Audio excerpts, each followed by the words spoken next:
Hello guys, magandang araw. Magluluto tayo ngayon ng black pepper chicken. Marinate lang natin ang chicken. 1 tablespoon soy sauce, 1 tablespoon oyster sauce, 1 teaspoon sesame oil, 1 teaspoon cornstarch. Mix lang natin yan. Siyempre, gumamit ako ng gloves. Halu-haluin lang natin yan hanggang sa mag-marinate ng maayos. Marinate lang natin to ng 15 minutes hanggang 1 hour. Tapos, pwede nang lutuin yan. Tapos, gawa tayo ng sauce. Sa ating sauce, gagawa lang tayo ng same ng pinag-marinate natin. Lagay lang natin ng toyo, 1 tablespoon. Oyster sauce, 1 teaspoon. White sugar, 1 teaspoon. Cornstarch, 1 teaspoon. Tapos, lagyan lang natin yan ng konting tubig. Yung saktong lang yan. Tapos, mix lang natin hanggang sa mag-combine ng maayos yan. Kapag nag-combine na ng maayos, set on the side lang natin yan. Tapos, luto na tayo ng chicken. Magpainit lang tayo ng kawali at lagyan natin ng konting mantika. Ilagay na natin ang puting sibuyas. Sunod na natin ang bell pepper. Gisahin lang natin to hanggang sa mag-caramelize. Kapag ganyan na yung kulay, set aside lang natin yan.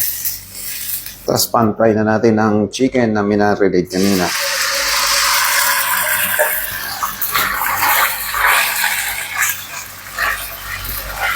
Make sure lang hindi siya magkakadikit-dikit para maganda yung pagkakaprito nyo mga.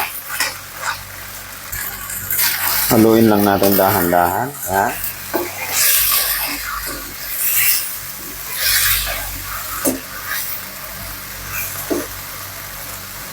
Yan, kapag alam nyo nang medyo luto na kagaya yan, set aside lang natin yan. Make sure lang na halos luto na yung manok bago nyo iahon or itabi. Yan, set on the side muna natin. Pagsamahin na natin yung niluto nating bell pepper at yung chicken.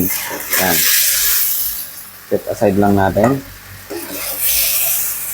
Yan, gamit ang kaparehas na mantika, maglagay lang tayo ng luya. Konting slice lang yan. Konting pampalasa lang yan. Bawang. Sagsahin lang natin yan. Pag medyo umamoy na, saka natin ilalagay ang paminta. 1 tablespoon yan. Pamintang durog ang gamit ko. Kaya tinawag siyang black pepper chicken. Dahil dyan, siyempre, dadamihan natin ng black pepper. Ayan, oh. Baga, gigisahin lang natin siya. Ito yung magpapasarap dun sa natin. Sa chicken natin. Kung mahilig ka sa manghang, tamang-tama sa'yo to. Pero kung hindi, pwede pa rin. Try nyo lang. Baka kayang-kaya nyo. Tapos lagay na natin yung niluto natin kanina. Okay na yan. Ilagay na rin natin yung sauce na ginawa natin. Ayan, oh. Tapos lagyan natin ng spring onion. At halu-haluin lang natin yan. Tignan nyo naman. Diba? Halos malapit ng maluto to. Masarap din tong recipe na to guys sa baka. Ayan o. Diba? Kitang-kita yung pepper.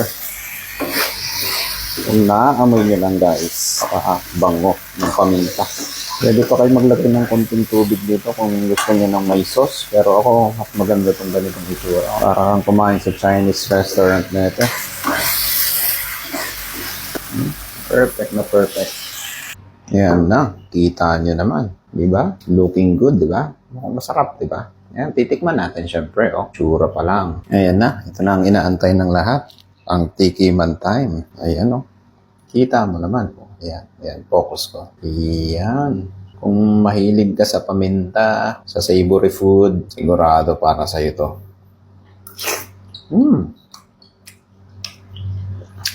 Sarap. Napakasarap ng anghang niya.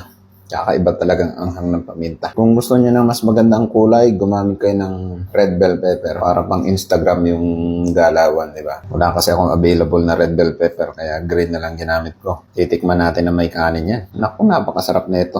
Samahan mo pa ng soft drinks. Ay, kahit iced tea, panalo dito. Kaya kung makakuha ng perfect bite dito, gagamit nga akong kutsara. Parang kumain sa Chinese restaurant nito.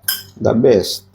Napakasimple lang gawin nito guys. Sana masubukan nyo. Itong ng sibuyas. Tama-tama sa handaan to. Kung may mga birthday kayo dyan. Or simpleng celebration, pwede to. Another one. Kung gusto nyo na mas malasa pa, dagdagan yung oyster sauce. Hindi mo pa napapanood ang ibang videos ko, bisitahin ang aking channel. At follow nyo lang ako sa YouTube, Facebook, Instagram, Threads, kahit sa social media. Meron na ako dyan. Maraming salamat.